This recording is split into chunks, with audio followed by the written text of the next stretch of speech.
Jangan paksa-paksa orang supaya masuk ke dalam agama ini. Tidak ada paksaannya. Kewajibanmu, wahai Nabi, hanya menyampaikan. Tidak ada kewajibanmu mengislamkan semua orang. Tidak ada kewajiban masuk tentara di negara ini. Tidak ada kewajiban. Tapi kalau sudah masuk tentara, wajib lari pagi. Tidak ada kewajiban dalam agama ini masuk ke Islam. Tapi kalau sudah masuk ke dalam agama ini, wajib sholat. Jangan nanti begini, Ibu. Kata Ustadz itu tadi, kewajiban kita hanya menyampaikan. Berarti anak-anak yang tidur di rumah ini subuh-subuh, ku sampaikan, sholat kalian. Tak mau dia sholat, udah lepas kewajiban. Salah. Betul. Saya ulang sekali lagi. Tidak wajib jadi tentara di negara ini. Tapi kalau sudah jadi tentara, wajib lari pagi. Tidak wajib jadi orang Islam. Tapi kalau sudah jadi orang Islam, wajib sholat. Ini sering salah-salah orang. Ini teori. Semangat kali supaya semua satu Indonesia ini jadi orang Islam. Tapi yang tak sholat subuh umat Islam tak diurus. Salah itu dalam beragama. A'udzubillahi minasyaitonirrajim. Bismillahirrahmanirrahim. Assalamualaikum warahmatullahi wabarakatuh. Alhamdulillahi rabbil alamin. Wassalatu wassalamu ala ashrafil anbiya'i wal mursalin wa ala alihi wa ashabihi ajma'in. Subhanaka la ilma lana illa ma 'allamtana innaka antal alimul hakim. Yang saya hormati Bapak Ketua BKM dan seluruh pengurus Masjid Al-Ihsan. Yang saya muliakan Bapak-bapak, Ibu-ibu sekalian yang pada subuh hari ini alhamdulillah kembali menyempatkan waktunya untuk datang ke masjid yang sama-sama kita cintai ini. Kemudian adik-adik yang ngantuk-ngantuk saya lihat, kecil-kecil kali Bu yang datang ini. Ini anak sini ya? Iya. Dari mana ini kok bangun jam segini ya? Senang kali nengoknya. Karena dia masih kecil sudah hadir dia ke masjid ini. Alhamdulillahi rabbil alamin. Nanti kalau sambil tidur-tidur tak apa-apa lah ya. Yang penting sudah datang ke sini. Baik Bapak Ibu sekalian. Di dalam Al-Quran ada ayat Al-Quran begini. Mudah-mudahan adik-adik, ibu-ibu semuanya hafal, bapak-bapak juga. Abasa wa tawalla an ja'ahul a'ma wa ma yudrika la'allahu yazzakka aw yadzakkaru fatanfa'ahu dzikra amma man istaghna fa anta lahu tasadda. Itu yang mau kita ceritakan. Abasa wa tawalla an ja'ahul a'ma. Dulu katanya ada seorang laki-laki abasa wa tawalla, dia berpaling dan wajahnya masam. Apa itu wajah masam itu? Cemberut ya. Kalau di Medan mungkin tak senang mukanya, begitulah kira-kira. Masam wajahnya. Abasa wa tawalla, dia bermuka masam dan dia berpaling. Kenapa begitu Ustaz? Anja'ahul a'ma, karena datang kepada dia secara tiba-tiba orang yang buta. A'ma artinya buta. Jadi ada seorang laki-laki wajahnya masam, udah masam wajahnya begini, baru dia watawalla, berpaling begini. Masam wajahnya dan dia berpaling. Anja'ahul a'ma, karena datang kepada dia seorang yang buta. Pertanyaannya, siapa laki-laki itu yang wajahnya masam dan siapa laki-laki yang datang itu yang buta? Tak usah dijawab, biar saya jawab sendiri. Iya adik-adik, saya aja yang jawab sendiri. Laki-laki yang bermuka masam itu adalah Nabi Muhammad sallallahu alaihi wasallam. Masam wajah. Laki-laki yang datang itu, yang buta itu, anja'ahul a'ma, namanya Abdullah bin Ummi Maktum namanya. Siapa itu Pak Ustadz? Sahabat Nabi yang buta tapi dia masuk Islam. Namanya Abdullah bin Ummi Maktum. Buta dia. Kenapa laki-laki yang pertama bermuka masam Nabi Muhammad SAW? Karena begini, beliau lagi berkumpul dengan orang-orang musyrik, orang Mekah, sedang diceramahi oleh Nabi, tokoh-tokoh dari kafir Quraisy. Salah satu namanya adalah Utbah bin Umayyah. Ada lagi yang mengatakan Al-Walid bin Al-Mughirah dalam tafsir Al-Qurtubi.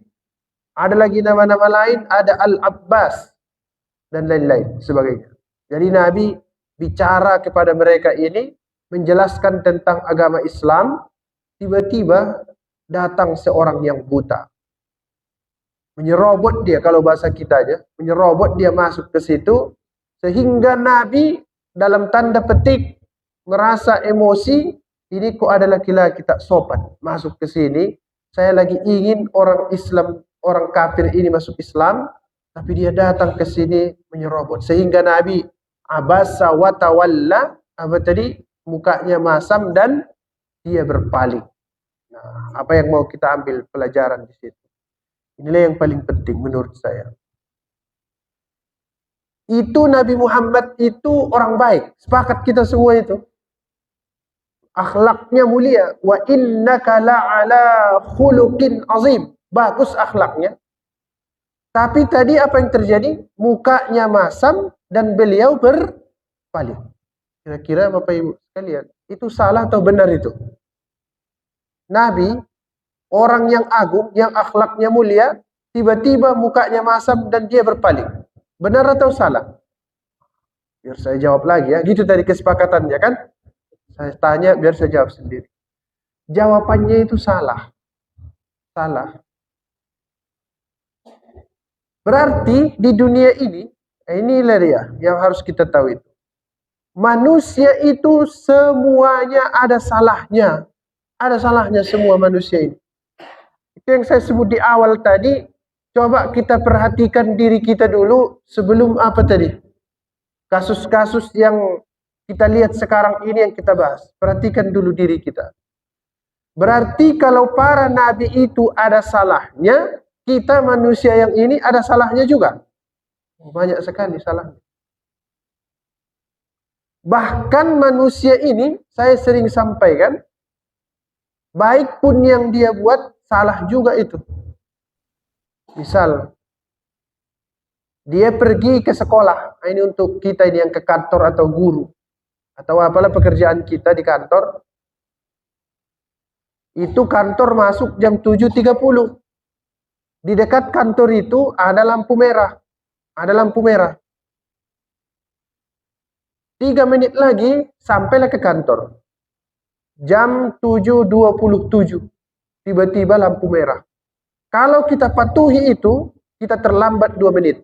Kalau kita terobos, kita tepat waktu. Pilih mana coba? Terobos tepat waktu atau tunggu terlambat masuk kantor? Dua-dua yang dilakukan salah. Salah dua-duanya.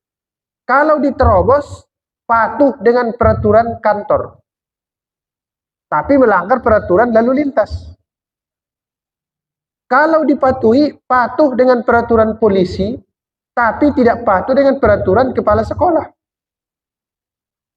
Dua-dua salah. Nah, begitu manusia ini sebenarnya. Serba salah. Sama itu. Ke masjid ini pun kita datang. Sholat subuh. Dia terlambat. Terlambat datang ke masjid ini. Nah, pilih mana? Wuduknya buru-buru sampai niatnya bersalahan, tapi dapat sholatnya tepat waktu, atau dia wuduknya bagus tapi terlambat dia. Pilih yang mana? Dua-dua salah itu. Ada saja salahnya manusia ini. Nah, begitu. Kalau begitu Pak Ustadz, putus asa lah kami ini, tak ada yang betul lagi. Jangan. Karena tadi Nabi Muhammad pun ada salah. Tapi jangan begini. Karena Nabi ini ada salah-salah, oh, saya pun tiap hari bersalah-salahan, tak apa-apa ini. Tak usahlah sholat. Nabi pun tengok itu, cemberut dia ini. Tak betul. Abasa wa tawalla an ja'ahul a'ma. Ini maksud tujuannya ini dijelaskan. Supaya kita ini jangan kalau sudah tak ada lagi amalan, tak ada lagi kita rasa kebaikan, hancurlah hidup ini sudah. Jangan begitu. Jangan begitu, masih ada kesempatan. Nah, saya lanjut lagi ayat-ayat itu. Supaya kita ambil iktibar-iktibarnya nanti. Baru dia katakan, wa ma yudrika la'allahu yazzakka. Wa ma yudrika la'allahu yazzakka aw yadzakkaru fatanfa'ahu dzikra. Wahai Nabi Muhammad, wa ma yudrika la'allahu yazzakka. Apa yang membuatmu tahu bisa jadi tadi si buta itu datang untuk mensucikan dirinya. Au yadzakkaru fatanfa'ahu dzikra, atau dia datang yadzakkaru untuk belajar, fatanfa'ahu dzikra bermanfaat kepada dia apa yang diajarkan. Kita lihat dulu. Abasa wa tawalla an ja'ahul a'ma. Dia itu cemberut dan bermuka masam dan dia berpaling. Anja'ahul a'ma, karena datang kepada dia orang yang buta. Wa ma yudrika la'allahu yazzakka. Apa yang membuatmu tahu wahai Nabi kalau dia itu akan mensucikan diri. Tadi waktu cerita abasa wa tawalla, dia, kata Al-Quran, dia. Anja'ahul a'ma, dia juga datang kepada dia. Sekarang wa ma yudrika, kamu. Tadi dia, sekarang kamu yang ditunjuk. Nah, apa maksudnya? Nah, begini Bapak Ibu, pelajarannya begini. Kalau orang ada kesalahannya, cara menegurnya dua. Harus dua-dua dilakukan. Jangan satu. Yang pertama, jangan tegur dia di depan orang. Makanya tadi bunyinya apa? Abasa wa tawalla. Jangan tegur dia di depan orang. Karena jangankan menegur orang lain di depan orang lain kesalahannya, menasehati orang lain pun di depan orang lain itu sama dengan menghinanya. Kita nasihati dia, misalnya dia bisa ada di sini orang, jangan begitu. Kamu kok jahat kali, kenapa tak mengaji? Kenapa semalam kau ini segala macam? Di depan orang semuanya, di sini nasihati. Itu menghina atau memberikan nasihat sebenarnya itu? Menghina itu. Padahal kita kasih nasihat. Jadi menasihati orang aja di depan orang lain rame-rame itu menghina. Apalagi menegur kesalahan dia. Kecuali dia minta. Nah, misalnya macam ceramah nih. Ini kan kita dinasihati di depan orang rame-rame ini kan. Tapi saya diminta datang. Nah, itu boleh itu. Diminta nasihati kami. Berikan kami kajian. Berikan kami informasi tentang Al-Quran. Nah, itu boleh. Tapi kalau tak dimintanya, tak boleh. Karena itu menjatuhkan harga dirinya. Yang pertama. Yang kedua, cukup itu Pak Ustadz? Tidak. Ini anak-anak ini, anak-anak kecil ini. Yang pertama tadi, jangan tegur dia di depan orang lain. Tapi ada saatnya tegur dia ketika dia ada di depan kita. Jangan disindir-sindir saja. Nggak paham dia itu. Misalnya dia terlambat datang main bola, main futsal, terlambat dia datang main-main. Pakai bahasa-bahasa kiasan mamanya di rumah. Ah, inilah di rumah ini, ada orang yang tak sholat maghrib, ada orang yang tak sholat subuh. Lama kali baru datang. Panggil aja dia, bilang, kau itu orangnya. Jangan disindir-sindir macam kecil-kecil begini. Tak peduli dia. Pas kita sindir, oh makin main handphone dia, tak penting sama dia. Harus sampai, kaulah itu orang yang kubilang. Terlambat kau main bola, tak sholat maghrib kau. Sebelum kau sholat, sebelum kau tidur, kakimu kotor, nanti kau mimpi hantu. Cuci kakimu cepat. Dia bilang. Jangan dibilang begini. Ini di rumahnya ada kakinya hitam ini. Tak sholat-sholat, tak tidur dia. Dia tak tahu, tidurlah dia. Tak bisa. Ada saatnya menegur manusia itu apa? Langsung di depan dia, tapi jangan di depan orang lain. Wa ma yudrika la'allahu yazzakka au yadzakkaru fatanfa'ahu dzikra. Saya ulang lagi sekali lagi. Ini ayat-ayat yang dihafal-hafal ini. Abasa wa tawalla an ja'ahul a'ma wa ma yudrika la'allahu yazzakka au yadzakkaru fatanfa'ahu dzikra. Ini pelajaran pertama, bahwa kesalahan-kesalahan itu tetap ada. Tetap ada. Pelajaran yang kedua, cara menegur orang supaya dia berubah dua. Satu, jangan tegur tempat ramai, tapi kalau sepi panggil dia, sampaikan, inilah kesalahan. Berdua saja. Tapi kalau ada ayahnya, ada mamanya, boleh juga bertiga. Boleh bertiga. Ada mamanya, ada ayah. Berempat, lebih bagus tak usah. Ini anak-anak kecil ini, ditegur di depan kakaknya, malu dia.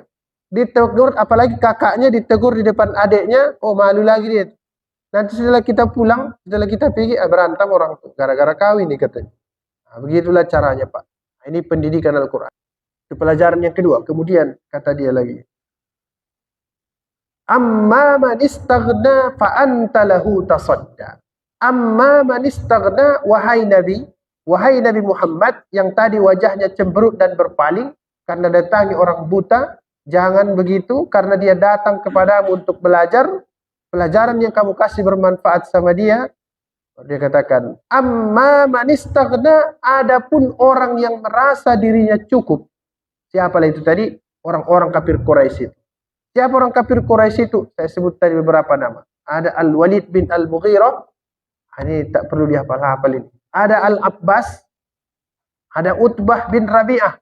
Dan lain-lain. Ada sekitar 6 atau 7 orang. Dalam kitab-kitab tafsir itu, ini tak perlu kita ingat-ingat. Yang penting hikmah dari kisahnya itu sebenarnya. Itu orang manistagna, mereka itu orang yang merasa cukup. Sementara tadi orang ini buta. Fa anta lahu tasadda, wahai Nabi, itu kau layani dengan baik. Sementara yang ini tak kau layani dengan baik. Ngapain rupanya dia? Orang yang buta itu datang, dia katakan begini, wahai Nabi Muhammad, ajarkan kepada aku apa yang kau ajarkan kepada mereka, dan ajarkan kepada aku itu tentang Al-Quran. Baru Nabi, amma manistagna, tapi Nabi tak menengok itu. Dia urus manistagna, yang merasa cukup.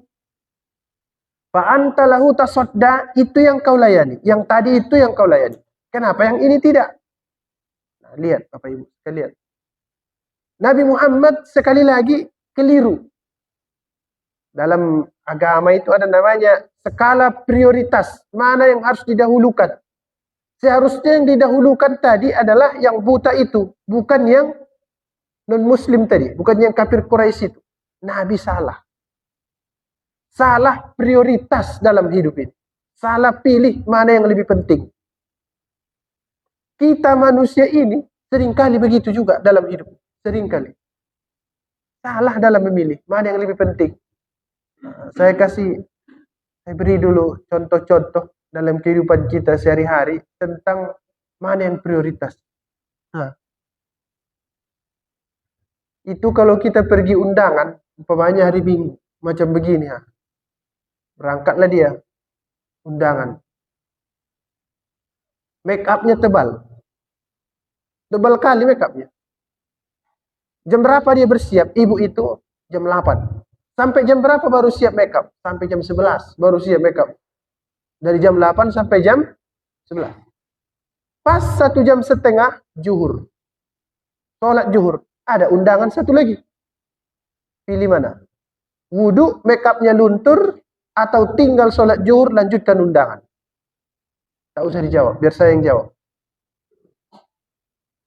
Jawabannya, perhatikan lingkungan kita masing-masing. Salah dalam memilih prioritas dalam hidup. Yang lebih penting tinggal gara-gara yang penting. Atau lebih parah lagi, yang lebih penting tinggal gara-gara yang tak penting. Nah, tapi kalau selama ini bapak-bapak, ibu-ibu, adik-adik, kita sudah buat kesalahan, tak apa-apa. Kenapa Ustaz tak apa-apa? Yang penting kita perbaiki ke depan. Oh, kenapa tidak apa-apa? Karena sekali lagi, Nabi Muhammad pun pernah juga salah dalam memilih prioritas. Kalau kita membuat kesalahan Tapi tidak tahu kita bahwa para nabi itu umpamanya pernah berbuat yang salah dulu, baru mereka perbaiki. Kita bisa putus asa dalam hidup ini. Bisa kita tinggalkan agama Islam ini. Karena merasa kita ini, oh nggak ada apa-apanya, udah bermasalah saya ini. Padahal kalau kita lihat dalam sejarah-sejarah zaman dulu, orang yang paling suci sekalipun ada juga tergelincir dia sedikit-sedikit. Tapi harus dicatat Bapak Ibu sekalian, jangan disamakan kesalahan para nabi itu dengan kesalahan yang kita lakukan. Beda dia. Mereka melakukannya itu sebagai contoh dalam kehidupan kita. Oh begini rupanya. Realita dalam kehidupan ini. Baru saya lanjut. Fa anta lahu tasadda wa ma 'alaika alla yazzakka. Wa ma 'alaika alla yazzakka. Seandainya wa ma 'alaika alla yazzakka, tidak beriman pun orang yang kau ceramahi itu tadi, itu tidak apa-apa. Wa ma 'alaika alla yazzakka, wahai Nabi, jangan terlalu sibuk mengurus yang kafir itu tadi, sehingga lupa yang ini, yang beriman, yang buta ini, karena seandainya pun mereka tak beriman, kau tidak ada masalah. Tapi kalau yang beriman ini, yang buta ini tidak kau urus, ada masalah. Berarti yang kafir tadi tak masuk Islam, Nabi tidak dihukum. Tapi kalau yang Islam ini tak diurus, kau salah, kata Tuhan. Apa maksudnya ini? Kira-kira. Jangan paksa-paksa orang supaya masuk ke dalam agama ini. Tidak ada paksaannya. Dalam Al-Quran seringkali disampaikan, kewajibanmu wahai Nabi hanya menyampaikan. Tidak ada kewajibanmu mengislamkan semua orang. Dulu orang, apa itu Pak Polisi, teriak-teriak tentang toleransi. Memang begitu ajaran Islam. Sama itu begini. Tidak ada kewajiban masuk tentara di negara ini. Tidak ada kewajiban. Tapi kalau sudah masuk tentara, wajib lari pagi. Tidak ada kewajiban dalam agama ini masuk ke Islam. Tapi kalau sudah masuk ke dalam agama ini, wajib sholat. Nah, jangan nanti begini Ibu. Kata Ustadz itu tadi, kewajiban kita hanya menyampaikan. Berarti anak-anak yang tidur di rumah ini subuh-subuh, ku sampaikan, sholat kalian. Tak mau dia sholat, udah lepas kewajiban. Salah. Nah, betul. Saya ulang sekali lagi. Tidak wajib jadi tentara di negara ini. Tapi kalau sudah jadi tentara, wajib lari pagi. Tidak wajib jadi orang Islam. Tapi kalau sudah jadi orang Islam, wajib sholat. Nah, ini sering salah-salah orang. Ini teori. Semangat kali supaya semua satu Indonesia ini jadi orang Islam, tapi yang tak sholat subuh umat Islam tak diurus. Salah itu dalam beragama. Wa ma 'alaika alla yazzakka. Kita betuli dulu ini. Yang di dalam-dalam.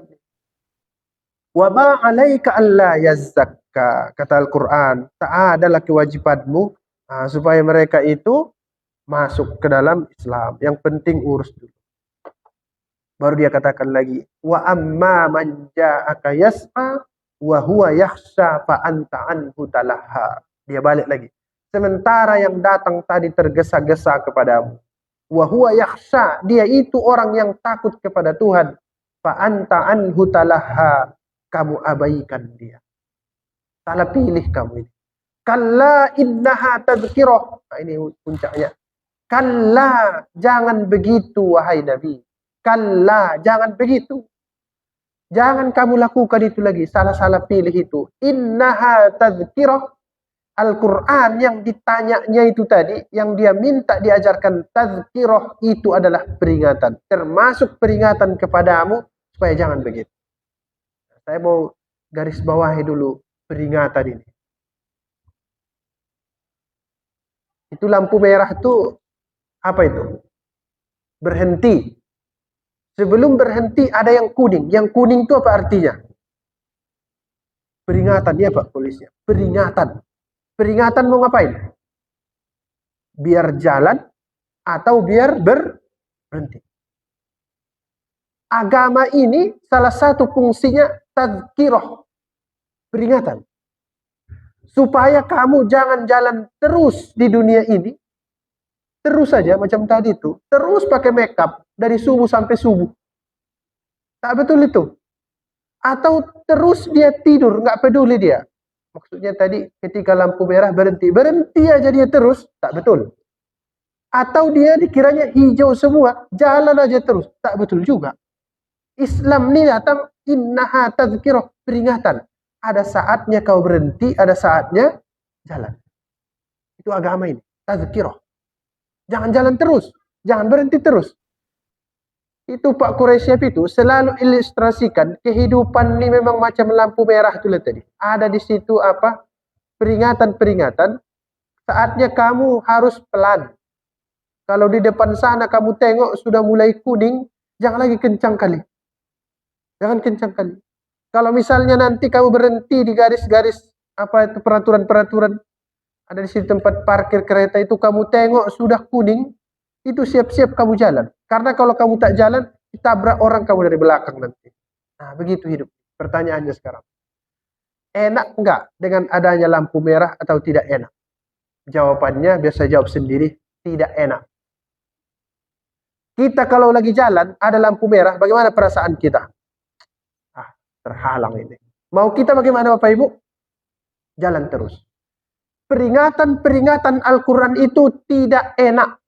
Sekali lagi, tidak enak peringatan-peringatan Al-Quran. Kenapa Ustaz tak enak? Macam inilah, sholat subuh. Belum lagi siap nanti. Mau istirahat, mau ini segala macam. Datang lagi peringatan. Sholat zuhur. Ada lagi.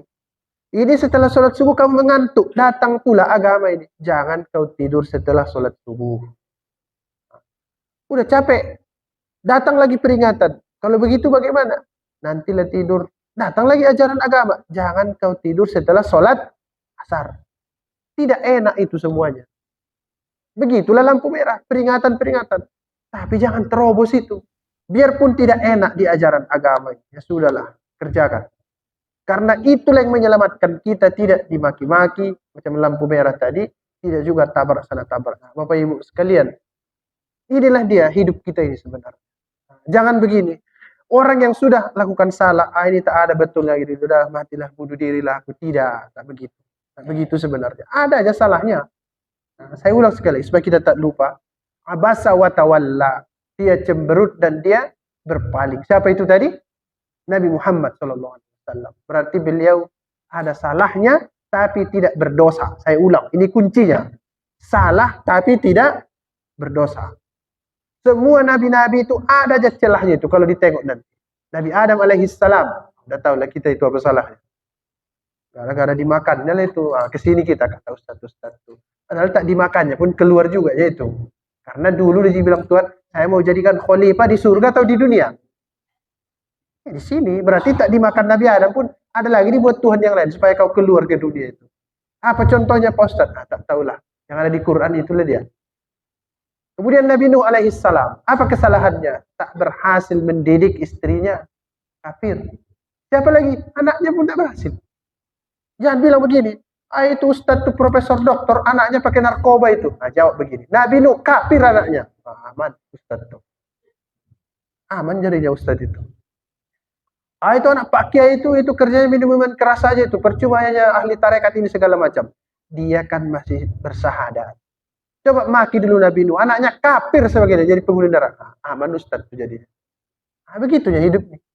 Setelah Nuh siapa lagi? Ibrahim alaihissalam. Apa salahnya? Didoakannya ayahnya yang musyrik, ditegur Tuhan, tak boleh itu. Salah juga. Tak boleh. Sampai nanti seterusnya kepada Nabi Muhammad SAW. Nabi Yunus, tak tahan dia, lari dia Pak. Betul ini kerjaan ini, lari dia. Marah Tuhan, makan ikan. Itulah dia di Al-Quran. Wa dhannun iz dhahaba mughadiban. Baru dikatakan. Apa dikatakan? La ilaha illa anta subhanaka inni kuntu minaz zalimin. Doa Nabi Yunus. Seringlah dibaca. Kemudian, wa ma yudrika la'allahu yazakka. Kamu tidak tahu hai Nabi, dia itu datang kepadamu memang matanya yang buta tapi hatinya cerah. Beda dengan yang kafir tadi. Mata mereka itu terbuka, tapi hatinya tertutup. Dia itu datang kepadamu untuk mempelajari agama Islam. Fa anta lahu tasadda, tapi yang kamu layani itu pula tadi yang tidak terlalu penting, tidak prioritas, tak ada kewajibanmu supaya mereka masuk Islam. Baru dia sebut, kalla innaha tadhkirah, sesungguhnya agama ini adalah peringatan-peringatan bagi manusia. Kalau bahasa saya, rem agama, rem. Gasnya apa? Nafsu. Jangan gas terus, rem juga sekali-sekali. Kalla innaha tadhkirah faman syaa'a dzakarah, bagi siapa yang mau belajar. Bapak Ibu sekalian, inilah hikmah-hikmah dari Al-Qur'an yang dapat saya sampaikan pada subuh hari ini. Kalau nanti lupa-lupa, tengok di YouTube, ada rekamannya. Di-upload itu, tapi biasanya antri. Kadang seminggu, 2 minggu, karena ada video-video lain yang mau lewat. Mudah-mudahan bermanfaat. Mari terus kita memperbaiki diri dengan kajian-kajian ini. Hanya dengan seperti inilah Bapak Ibu sekalian, kita memasang rem, dan ini mengaji ini sebenarnya menambah minyak rem sebenarnya. Nah, diminyaki remnya itu. Caranya bagaimana? Mengaji. Ini udah ada remnya ada, tapi tak pernah diminyaki, bekarat lah. Kenapa? Tak pernah mengaji. Oh, ini minyak rem ini. Menambah minyak remnya harus rutin. Kalau tidak remnya blong, tak kemana-mana nanti teruk itu. Begitulah hidup nih kira-kira. Kalla innaha tadhkirah. Terima kasih, mudah-mudahan bermanfaat. Kalau ada pertanyaan, saya persilakan. Tapi jangan terlalu payah seperti yang biasa ya Pak. Jangan terlalu payah-payah pertanyaannya. Karena udah lapar sebenarnya. Mikirkan bagaimana keadaan negara kesatuan Republik Indonesia ini. Ampun saya benar. Terima kasih. Mudah-mudahan bermanfaat. Assalamualaikum warahmatullahi wabarakatuh.